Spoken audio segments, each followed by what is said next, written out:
What can you tell me? Is it really looking like LeBron's going to the Lakers? Best you can tell from all your sources, Chris? As of right now, I say, people I've been talking to, sounds like it's 50-50 as of right now as it pertains to Cleveland. If you would have asked me this a week ago, I would have leaned heavily towards the Lakers. But this is the way I see it. The way it's been explained to me is that LeBron would like to, stay in Cleveland, keep his family there. The problem is Cleveland is going to have a difficult time trying to bring in players that, can help him continue to contend for championships because LeBron, he's not satisfied in getting there. I think we've seen by his talent alone that he can take marginal talent to the finals in the Eastern Conference, but, he doesn't want to keep going and keep getting eliminated by the Golden State Warriors. So that's going to be the dilemma with Cleveland. And with the Lakers, I think even if he were, like, I know the Paul George thing, and I'm hearing Paul George as well. It sounds like he's leaning towards backward signing with OKC. I actually reported that probably about 2 months ago. But even if LeBron did go to L.A. by himself, I think the mindset is and the thinking is that L.A. being such an attractive market and with the assets that it wouldn't take any time at all for him to get the talent over there. So, as of right now, I think it's 50-50, but obviously things could change in a matter of hours. Of course, absolutely. Chris Haynes here on the Rich Eisen Show. Is it true that LeBron texted Kevin Durant and said, hey, let's team up in Staples together? Is that true? You took a shot with KD? I have not been able to confirm that. I actually text KD, and he said that's not true.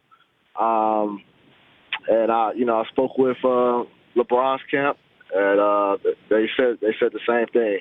But that's not that's not to say my guy Stephen A. Was wrong in that. And we get information from all type of areas. So sure. I'm not sure. I mean, it doesn't sound outlandish. I will say that.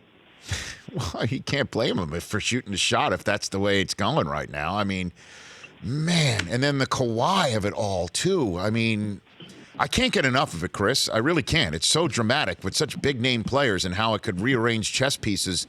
The question is, though, is whenever everything drops, knowing the Warriors as you do and how good they are and what goes on in their locker room, do you think that when the dust settles over the next few weeks, we will have an entity somewhere in the NBA that can dethrone the Warriors? Ooh.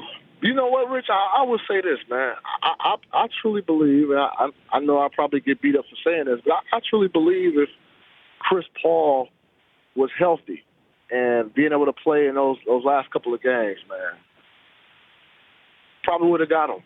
I really do. I think Houston would have got Golden State. And if you look at this summer, you mentioned all the chess pieces, all the dominoes have to fall into place in order to create a semi-dynasty there in or a super team, in LA.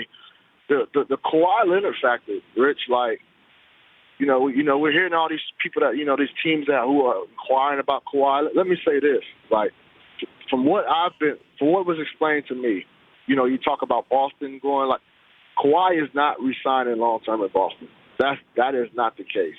So if, I think that's one of the main reasons why Boston is not throwing the total package at San Antonio, because that's just not a destination for Kawhi. That's just not something he's intrigued with.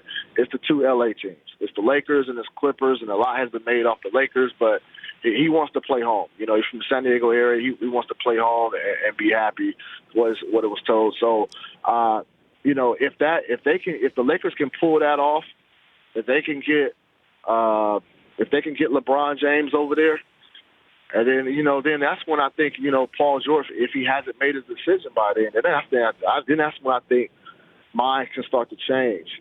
Plans can start to waver. And, like I said, it's just a domino effect. But we just don't know which domino is going to fall first, because obviously I think domino has to fall in order for this whole free agency landscape to just open up. The Rich Eisen Show, weekdays at noon Eastern on Audience.